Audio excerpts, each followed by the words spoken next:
Blog Talk Radio. Franchise interviews. From Easton, Pennsylvania to Sydney, Australia, you're listening to Franchise Interviews. Franchise Interviews.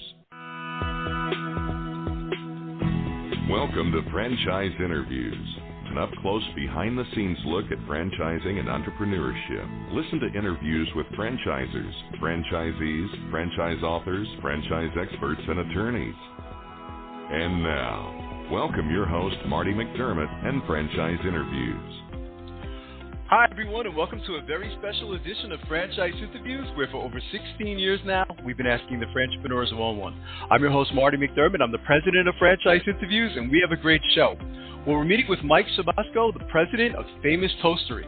Famous Toastery is a breakfast, brunch, and lunch franchise that encourages its guests, team, and franchise owners to be famous in their local community by offering famously fresh meals and a much-needed hub for friends, families, and neighbors to get together in a comfortable atmosphere where every server is your server. We're going to talk to Mike about that in just a moment on Franchise Interviews. So stick around because we have a great show.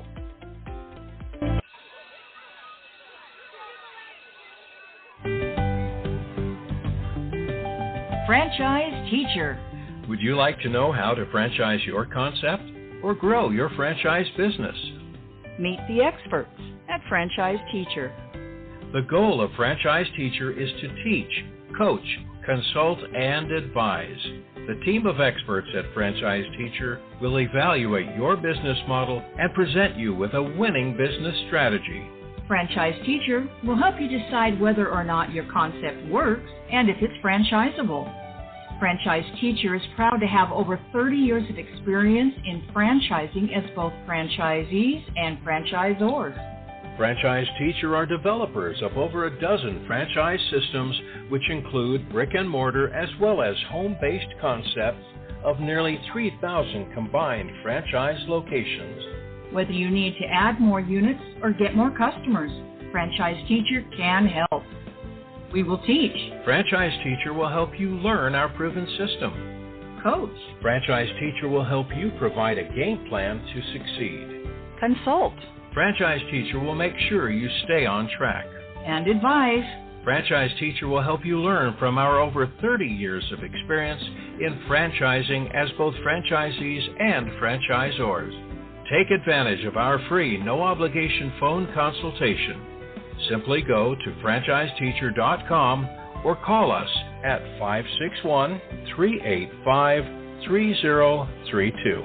That's franchiseteacher.com or call us at 561-385-3032. Hi, this is Connie McDermott, Administrative Assistant for Franchise Interviews, LLC, and you're listening to Franchise Interviews. Franchise Interviews. From Easton, Pennsylvania to Sydney, Australia, you're listening to Franchise Interviews. Franchise Interviews. Hi, everyone, and welcome back to a very special edition of Franchise Interviews, where for over 16 years now, we've been asking the Franchpreneurs one-on-one. I'm your host, Marty McDermott. I'm the president of Franchise Interviews, and as we were saying earlier, we have a great show. Well, we're meeting with Mike Sebazco, the president of Famous Toastery. The Famous Toastery is a breakfast, brunch, and lunch franchise that encourages its guests, team, and franchise owners to be famous in their local community by offering famously fresh meals and a much-needed hub for friends, families, and neighbors to get together in a comfortable atmosphere where every server is your server. Hi, Mike. How are you? Welcome to the show. Hey, Marty. Thanks for having me. Great to be here. Thank you, Mike. It's great to be able to talk to you today. So we always like to ask our guests, where are you calling from this morning, Mike? Davidson, North Carolina. Third floor of 445 South Main Street. If I wasn't talking to you, I'd be at the Famous Toastery in Davidson. Where, okay. If you check out the Wikipedia Absolutely. page. You know, and I was on your LinkedIn page earlier, Mike, and I was looking at your background. I say, oh my God, it's so impressive. Maybe you can tell our listeners a little bit about your background and kind of like what led you to Famous Toastery. Yeah, sure. I think when you have that kind of experience, it means one thing, that you're old. Mm-hmm. But I've been around. I have been in a few places. I grew up like a lot of folks in the industry in the 90s. Well, I need to go back further than that. When I was 10, I asked for a bike. My dad got me a paper route for my birthday. And when I was 16, I asked for a car. He got me a dishwashing job, and I've been washing dishes in some capacity ever since. Yeah. He's from your neck of the woods too. So. Yeah. When I first got into it, first place I went to was a concept out of Texas called Harrigan's, and it morphed into a Mexican concept called Don Pablo's. And that's where a lot of us cut our teeth. There's quite a few guys that are still out there doing what I'm doing that really learned, what guest experience was all about. But I had 13 years of Don Pablo's, and then I got a little time at Fox and Hound and realized I was on the wrong side of the bar for that business. Right. And Boston Pizza was where I first got into franchising, and I learned what I hope everybody learns about franchise experiences from that group. I have tremendous respect for what Jim and George have built there. Right. Texas Lane of Cattle Steakhouse, and then while I was at Boston Pizza, we had a guy on the sales team by the name of Michael Mabry, who when he left to go be president of a brand called Mooyah. Okay. And about 10 years later, I joined him at Mooyah as the VP of Operations and Development, and he left there, did a couple of things, and became the managing partner for One Life Brands, based here in Davidson. And there was an opportunity available here at Famous Toastery at the exact same time my youngest daughter graduated from college. Wow. So, the stars aligned for us, and my wife and I came out and checked out the brand, and it's the kind of brand that we had been looking for. It's emerging, and it's about hospitality, it's about quality, and it's about people first. So, it was a fit for us, and we're in the transition of the move. It sounds like, you love this industry, don't you, Mike? What do you love most about it? I think the coolest thing about our industry is we all have the right to self-determination. Those who execute best win. It's never anybody else's fault. I don't care who you are. I don't care what happened. Right. From the Last Supper to now. It's about service and it's about execution, Marty. Right. That's fantastic. And so I know you get the question all the time, Mike, is what makes Famous Toastery stand out amongst the other brunch concepts, because there's some others out there. And maybe you could talk, I was reading a little bit about the simple scratch menu. Oh, great. Yeah. Well, I think Famous Toastery is probably built a little differently. I think the bigger restaurants get their menus tend to expand. And with that, their production philosophies tend to contract, which means that they're making more off-premise product coming in. Right. And Famous Toastery's simple scratch concept, what that fundamentally means is we are taking raw ingredients. Most of it you can get in a grocery store, and we're cooking for you. The simple part, what that's about, is we're not making bechamel sauce here. You don't have to be a master of certain techniques to execute our product, but we are committed to a quality, fresh, that day product every day. Right. Some of it, it might be a little bit overkill. We still roast our own turkey every day. Wow. We roast our own corned beef for the brisket. And I know our competitors don't do that, but we fundamentally feel the guest experience is the difference, and your internal guest certainly knows the difference. Right.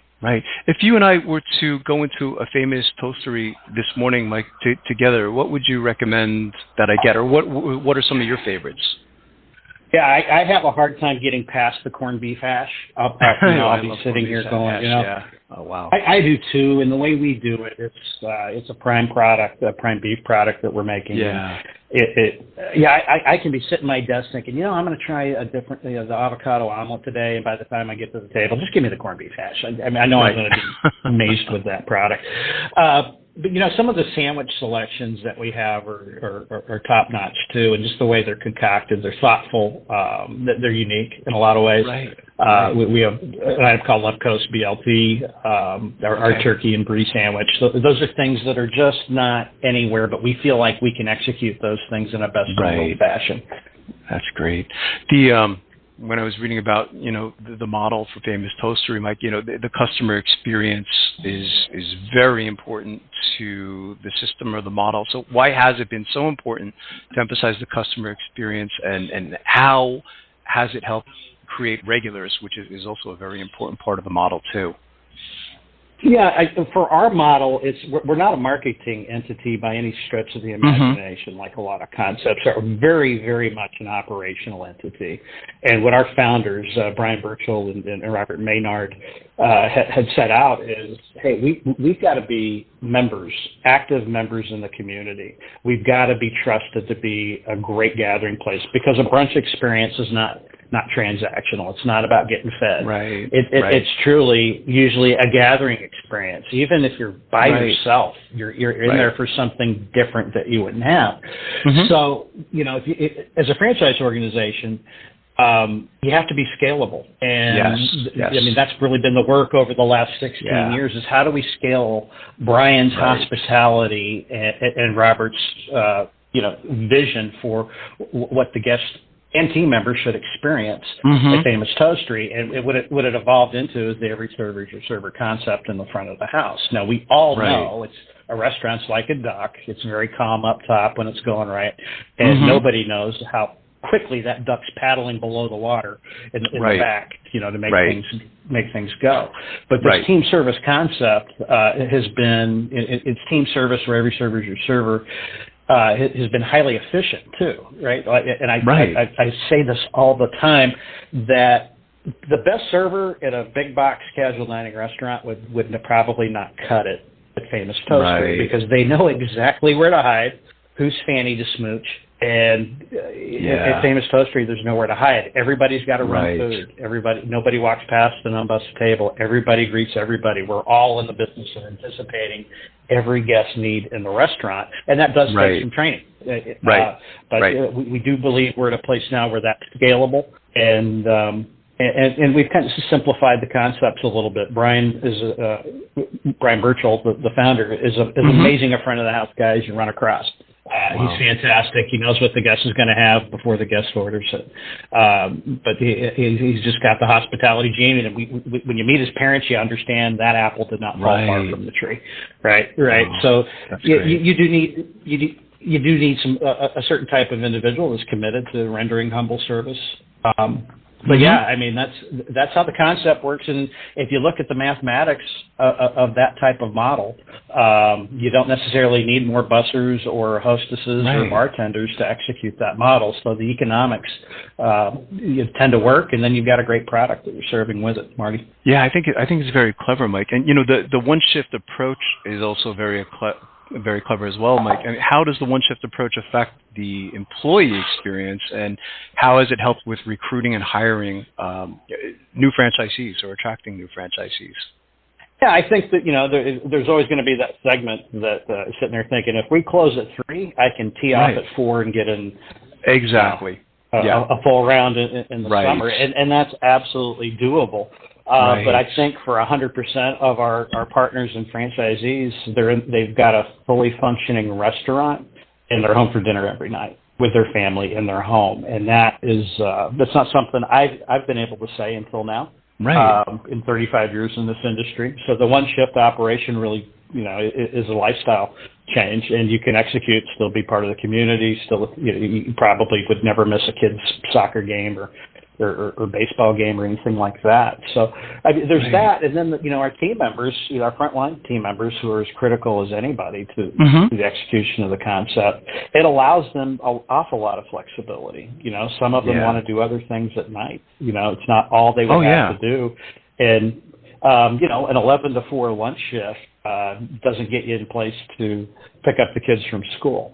Right. If you come in at volume, you can drop the kids off and pick them off and pick them back up in a lot of cases in our restaurants, and we experience that all the time. So it works really well for our team members. There's a lot of folks in the brunch space, and I think that's probably the genius of the category, to have the one day part and just do that really, really well, instead of the transitioning and flipping from lunch to dinner and God bless those late night people that are open 24 hours.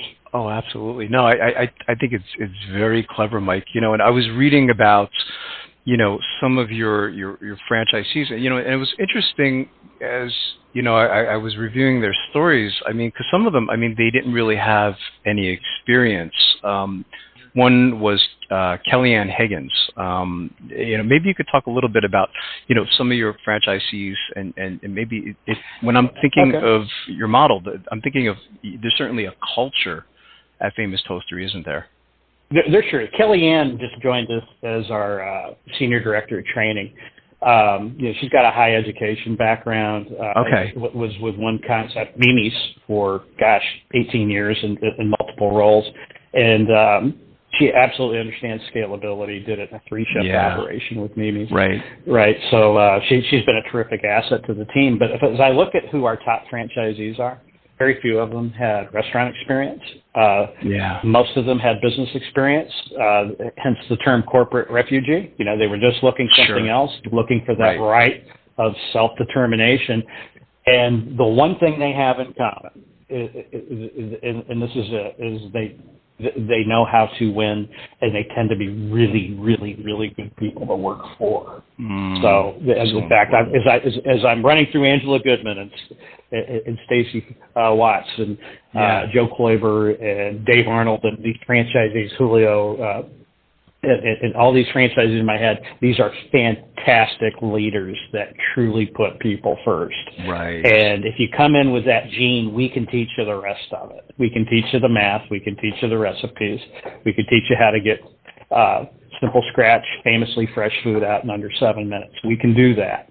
If you're here to do a transactional thing, it's going to take a little more commitment than that to be successful. Right. Do you see a lot of them shifting to becoming multi-unit franchisees at some point too, Mike? We do.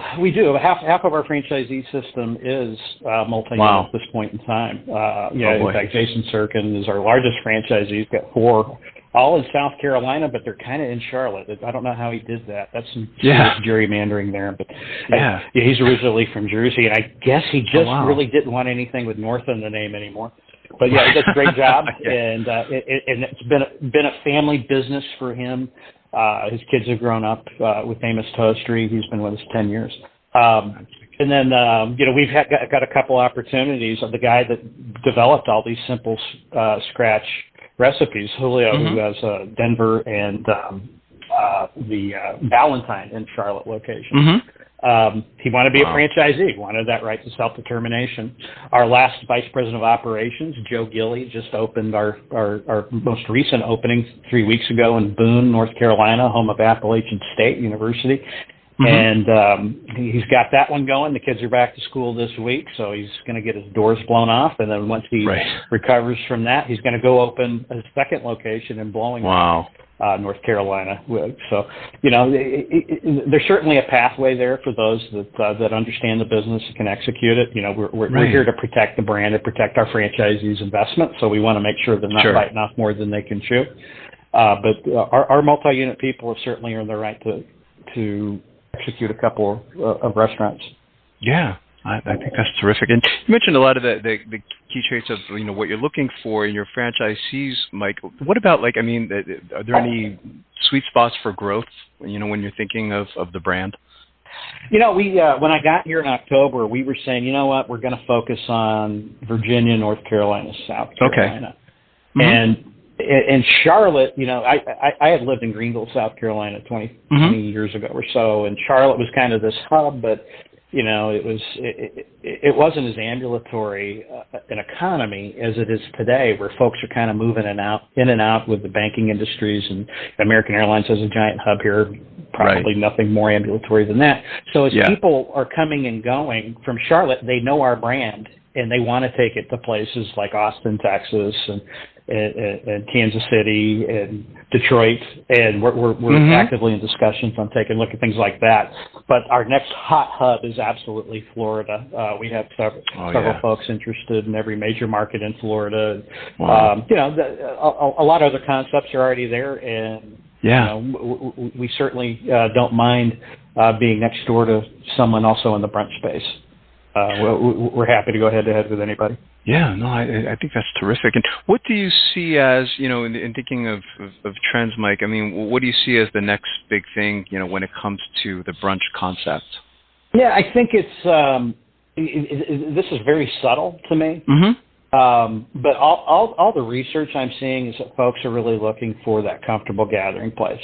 Yeah. I mean, we're still really coming out of COVID, and I think it's not going to be a loud cafeteria sounding thing. As folks are really looking to reconnect, I think they're going to be looking for an atmosphere and an environment that speaks to them, that is comfortable. It's not obnoxious. In terms of product, mixes have fluctuated. I think, the next great brunch cocktail will probably be something that's 100 years old and it's rediscovered. And I'm not going to get into names on that, but we've been kicking some things around here. Yeah. And then in terms of offering, it's funny, the more things change in literally every concept, someone will have a new take on things. It'll be faddish. It's not mine. It's our core philosophy is not to be faddish. It's about being genuine, sincere, who we are, and what we execute best in the world. We do have some LTO things that'll come in, but they'll be more seasonal. And I think you're going to see more people do, locals may sound tired. The local movements may sound tired to a lot of people, but it's still very much a thing. And I think consumers want locally raised seasonal things, and that really fits our mission as being part of the community. You've been doing this such a long time now, Mike. We were talking about, both of us, kind of aging ourselves a little bit. So, I mean, you have all this experience, and, our listeners, they're kind of like, most of them are new to franchising. They're kind of exploring. And I recently heard there was a number out there. They said something like I think there's 4,000 different systems in the United States alone. So I think it must be overwhelming when you're researching franchising. I mean, from everything you've learned up to this point, what advice would you give to our listeners then in their quest to buy a franchise, being that they're a little bit confused and overwhelmed? I'd say the very first thing that has got to be the primary qualifier. Do something you're passionate about. Find the genre, find the mix that you can see yourself really engaging, and that can become a self-fulfilling prophecy. If you're chasing money, you're never going to be happy. And that goes for anybody looking into a career or anybody looking into a franchise. And then secondly, know the people that you're going to be franchising with. Check their backgrounds, check their core philosophies, get to know them. The attorneys hate it when I say this, but franchising, when it works, should be a partnership. Franchisor has a role, franchisee has a role. And are you going to be committing, long term to this partner that you can also see yourself being passionate with, is going to protect, protect your investment, and you're in a position to protect their brand. That's what it looks like. And everybody should know the math has to work, the numbers have to work. In restaurants, it's about prime cost. Understand the prime cost before you sign on the dotted line, and how it makes money. It's surprising to me. I've talked to several people who've been hurt in franchising that didn't understand the economic model of the concept they were going into. Right. So you got to understand that. But if you're not passionate about it, the economic model doesn't matter. And if your franchisor is a think, it's not going to matter. I was a franchisee for a couple of years. I know how I wanted to be treated, and I've been on both sides of the table. And really, I would take the time to get to know the people that you're committing to. I guess all that experience helps you too when being the president, Mike, of Famous Toastery, because you've been on both ends, so I'm sure that experience helps you a lot, doesn't it? Yeah, I mean, we're not perfect, but our hearts have been in the right place. A couple of things have stayed with me over time. It's always fight like you're right, but listen like you're wrong. It should really apply to every franchisor. And I got to be honest, 90% of the best ideas I've been in a corporate environment, a corporate franchisor environment, did not come from corporate. They came from the field. So if there's not an avenue to listen to that, we have always got our ears on about what they're experiencing and what it is. We also operate 9 company restaurants. So, what we're experiencing, if that jives, when a franchisee is outperforming a company restaurant, right. That type of competition is healthy. Sure. And we want to do that. And when a company restaurant's outperforming a franchisee, by gosh, we're sure to let them know about it. Yeah, absolutely. I think that's so important.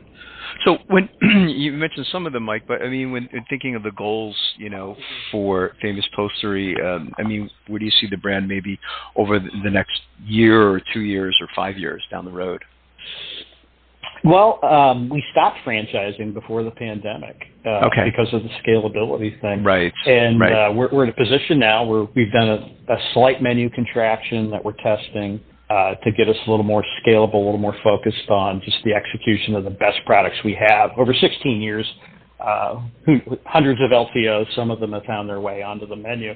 But we also have to recognize, even in North Carolina, South Carolina, and Virginia, there are some regional and seasonal things that a franchisee needs the capability to put on their menu. Right. So we're allowing that as long as we consider it to be worthy of real estate on the menu. Right. What our growth is going to look like, we've got 15 restaurants in the hopper now, so I think we're going to be at 50, in 2.5 years, and then well on our way to 100. The pipeline is pretty full, and it's as full as it's been in several years. So we're scaling up to be a better franchise organization while maintaining our operating systems. Brought in a new vice president of operations in February named Rob Steriati, who was with me in my previous life, and Rob's done a fantastic job of just making sure that the systems that work for the operations of the company restaurants are highly applicable, and that there's one way of doing things in the company restaurants, whether it's scheduling, how we do inventories, par setting, those type of things. So that was a scalability Famous Toastery was lacking with the systems of Restaurant 101, 102, but the hospitality and the product was always there. So it's time for us to grow a little bit, but we're not just selling restaurants. We're here to find partnerships with folks. Yeah, and I think that's so important, isn't it, Mike? Is one of the things I've gotten from doing the show such a long time now is, you want to look towards the leadership, and it sounds like, you have a really strong team, at Famous Toastery, and I think that's so important. What's the best way for our listeners to get more information on Famous Toastery? Of course, there's the franchise opportunity, but even the product service itself. Any websites you want to kind of direct them to? Absolutely. www.famoustoastery.com. It's a lot of typing, but if you're truly interested, it's worth the keystrokes. You bet. Yeah, I think so too. I think I'm so glad I had the opportunity to interview you, Mike, and I'd already like to invite you back over the next year or two as you continue to grow, because I think you have a wonderful franchise model there at Famous Toastery. Artie, thank you so much. Real pleasure to spend time with you today, and invitation accepted. Thank you, Mike. This has been my pleasure. And we'll be right back with more franchise interviews.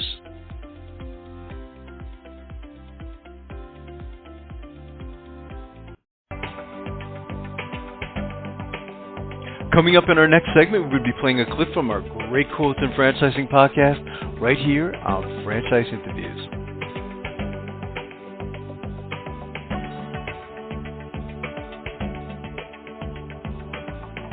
Franchisers, are you looking to reach aspiring entrepreneurs looking to buy a franchise? Are you looking to reach a highly educated audience on franchising? Franchise Interviews, an up-close, behind-the-scenes look at franchising and entrepreneurship through our website, franchiseinterviews.com, where you can hear and read interviews as well as get tips from some of the most successful sources in franchising. Our weekly franchise radio show where each week you get to hear a new interview with franchisers, franchisees, franchise authors, franchise experts and attorneys, and our podcast, Great Quotes in Franchising. For more information, go to franchiseinterviews.com or call us at 610-905-2919. That's 610-905-2919. Hi, everyone. This is Marty McDermott, the president of Franchise Interviews, and welcome to another edition of Great Quotes in Franchising, where each podcast you get to hear a great quote in franchising. We've been hosting Franchise Interviews many years now, and during that time, we've had some incredible quotes on this show. So picture this scenario. You just started a company, and you need to hire a chief marketing officer, chief financial officer, and chief operating officer. How much do you think it'll cost to achieve this task? What if you can start a company that immediately has these positions already filled in place and ready to go? Would you be interested? Well, today's great quote in franchising comes from Ben Crosby of Franchise Development for the Drip Bar Franchise Opportunity. And Ben discusses this notion on this Great Quotes in Franchising podcast. So here we go with Ben Crosby of the Drip Bar Franchise Opportunity. Advice would you give to our listeners in their quest to buy a franchise? Because there is so much out there today. There's more to choose from. It could be a little confusing to someone who's new to getting involved in franchising. So what advice would you give to our listeners in their quest to buy a franchise? Yeah, be open-minded. Talk and learn through the business first. We on the Fran Dev side things, most should be looking to educate the consumer first and the prospects, because at the end of the day, if you understand and have a passion for whatever business it is, you have a higher chance of being successful. Franchising is a great opportunity because you're really partnering with a C-level team. Confirming that they're actually a C-level team is very important as well. When you're a prospect looking around, you don't want to be sold, a false hope, false promises. But if everything is checks off, you appreciate and understand the business, and you like the team that's there to support you, really in the early times, focus on working with the team. Get rid of all the distractions in the periphery. Work with the team, be transparent, be motivated to be successful, and a good franchise system will give you all the tools in order to be successful. Yeah, I haven't heard that before in 14 years, Ben. As you mentioned, to partner with C-level partners. You know what I mean? That's right. You don't get that experience when you go into your own business. And I think that's really. If you'd like to hear that whole interview with Ben Crosby of the Drip Bar Franchise Opportunity, all you have to do is go to franchiseinterviews.com and go to our franchise interviews listed alphabetically page, or you can go to our franchise interviews listed by category page, and you can go under health and fitness. And lastly, we'd just like to thank everyone for making this podcast such a big hit, and we'll see you again soon with another edition of Great Quotes in Franchising from Franchise Interviews. Take care, everyone. Franchise Interviews. From Easton, Pennsylvania to Sydney, Australia, you're listening to Franchise Interviews. Franchise Interviews.